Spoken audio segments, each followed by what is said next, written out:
Hello friends, कैसे हैं आप सब।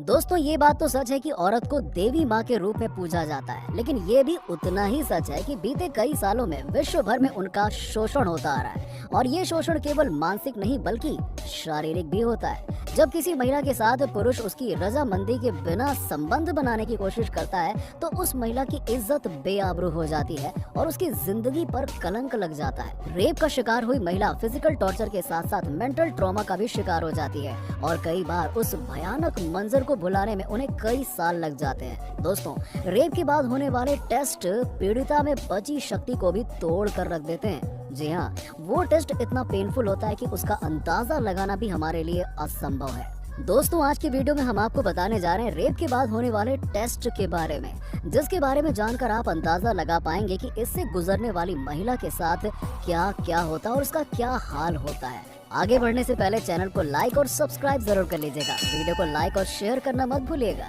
दोस्तों, आज के मॉडर्न जमाने में महिलाएं किसी भी काम में पुरुषों से पीछे नहीं है, फिर चाहे वो घर चलाना हो या दफ्तर चलाना हो।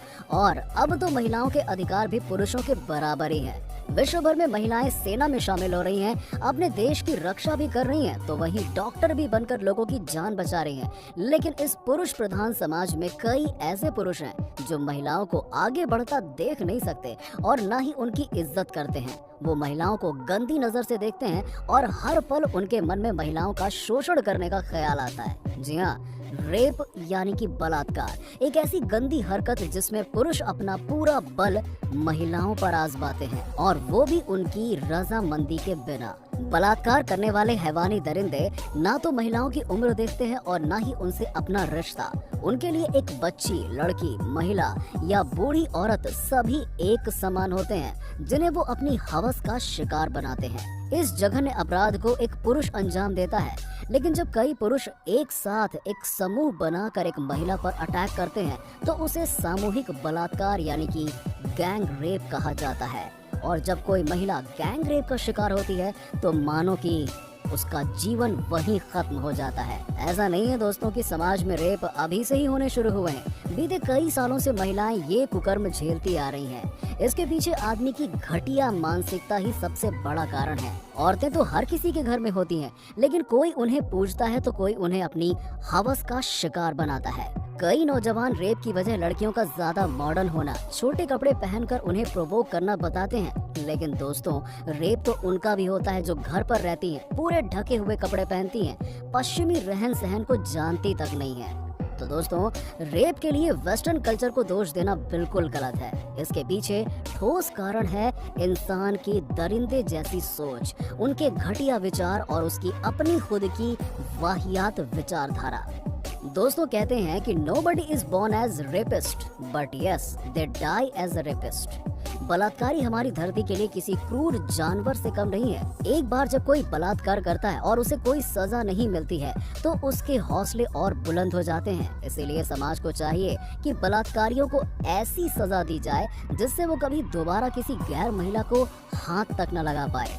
दोस्तों, जब कोई पुरुष बिना महिला की आज्ञा के उसके अंगों के साथ छेड़छाड़ करता है तो उस महिला को बहुत असहनीय दर्द होता है, जिसकी पीड़ा कम होने में कई दिन लग जाते हैं। सही समय पर मेडिकल सुविधा न मिलने पर उस महिला की मौत भी हो सकती है। यौन शोषण एक तरफ जहां शारीरिक दर्द देता है तो वहीं वो महिला को ऐसा मानसिक दर्द देता है कि पीड़िता कई बार अपने जीवन को खत्म करने की तरफ बढ़ जाती है। सोचिए दोस्तों, हमारे लिए जीवन कितना महत्व होता है, लेकिन रेप पीड़िता महिला बच भी जाती है, अपने आप को कोस कर मौत की तरफ बढ़ने का सोचती है।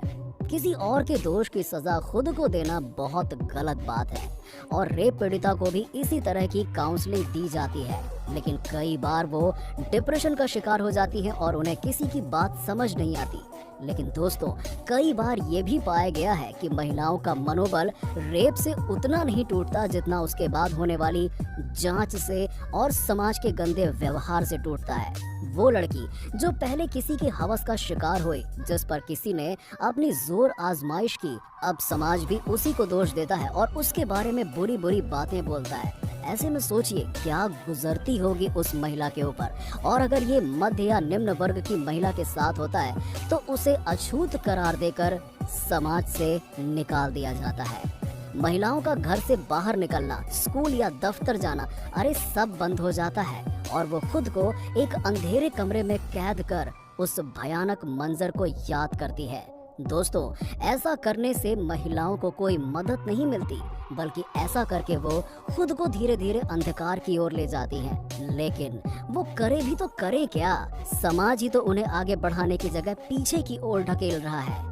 दोस्तों, जैसा कि हर अपराध की सुनवाई कानून करता है, ऐसे में बलात्कार की सुनवाई भी कानून के दायरे में होती है। और जैसा कि सब जानते हैं, कानून सबूत के बिना कुछ नहीं मानता। ऐसे में महिलाओं को खुद पर हुए अत्याचारों को प्रूव करना पड़ता है। भारत देश में कानूनी प्रक्रिया धीमी गति से आगे बढ़ती है और अगर कोई रेप का केस दर्ज होता है तो सबसे पहले पुलिस इसमें जांच करती है। दोस्तों, आपको जानकर शायद हैरानी होगी कि पुलिस भी केस में तेजी तभी पकड़ती है जब पीड़िता पक्ष अपनी तरफ से मामले में तेजी दिखाता है। मामले की जांच तुरंत होने पर पुलिस तेजी से आरोपी को पकड़ तो लेती है और कोर्ट के सामने पेश करती है और कोर्ट मांगती है प्रूफ। ऐसे में पीड़िता की शुरुआती जांच होती है और अगर किसी वजह से उसकी रिपोर्ट में रेप ना होने की बात कही गई हो तो केस वहीं खत्म हो जाता है और महिला के ऊपर दुखों का पहाड़ टूट पड़ता है। एक तो पहले ही उनका शोषण हो चुका है और उन्हें कानूनी मदद भी नहीं मिलती। इसीलिए जरूरी है कि कोर्ट में इस बात की पुष्टि हो जाए कि महिला कुकर्म का शिकार हुई है। जैसे ही कोई रेप पीड़िता अस्पताल से लाई जाती है, सबसे पहले उसका जो रेप टेस्ट किया जाता है उसे कहते हैं 2 फिंगर टेस्ट, जो बहुत ज्यादा पेनफुल होता है। आपको बता दें कि ये test scientifically proven virginity test नहीं है। इस जांच में डॉक्टर महिलाओं की योनि में उंगली डालकर रेप होने की जांच करती हैं। डॉक्टर्स का मानना है कि यदि संबंध जबरदस्ती बनते हैं तो महिलाओं का अंदर का हाइमन टूट जाता है और वहीं अगर संबंध आपसी रजामंदी से बनते हों तो हाइमन नहीं टूटता है और यही रेप होने की सबसे पहली पुष्टि करता है। लेकिन क्या आप जानते हैं कि इस टेस्ट में सबसे ज्यादा शॉकिंग बात क्या है? इस टेस्ट को कई बार मेल डॉक्टर्स परफॉर्म करते हैं और वो भी बिना लड़की की इजाजत के। पीड़िता उस समय लाख मना करे, उसकी एक नहीं सुनी जाती है। लेकिन जब इस बात को लेकर कई पीड़िताओं, समाज सेवियों और वकीलों ने आवाज उठाई तो सरकार ने इस टेस्ट की प्रक्रिया में बदलाव किया और कहा कि अब केवल महिला डॉक्टर्स ही 2 फिंगर टेस्ट को परफॉर्म करें। ये टेस्ट इतना पेनफुल होता है कि कई बार कोर्ट इसे करने से मना कर देती है, क्योंकि कुछ विशेषज्ञों का मानना है कि रजामंदी से संबंध बनाने के बावजूद भी हाइमन टूट सकता है। इसीलिए कई बार इस टेस्ट से साबित कर पाना मुश्किल होता है कि पीड़िता के साथ रेप हुआ है या नहीं। तो दोस्तों, इस सेंसिटिव मामले में आपका क्या कहना है? भारत देश में बलात्कारों को कैसी सजा मिलनी चाहिए? इस बारे में आपकी क्या राय है? हमें नीचे कमेंट सेक्शन में लिखकर जरूर बताइए। और दोस्तों, अब लेते हैं आपसे विदा, फिर पेश होंगे एक नए वीडियो के साथ। Thanks for watching.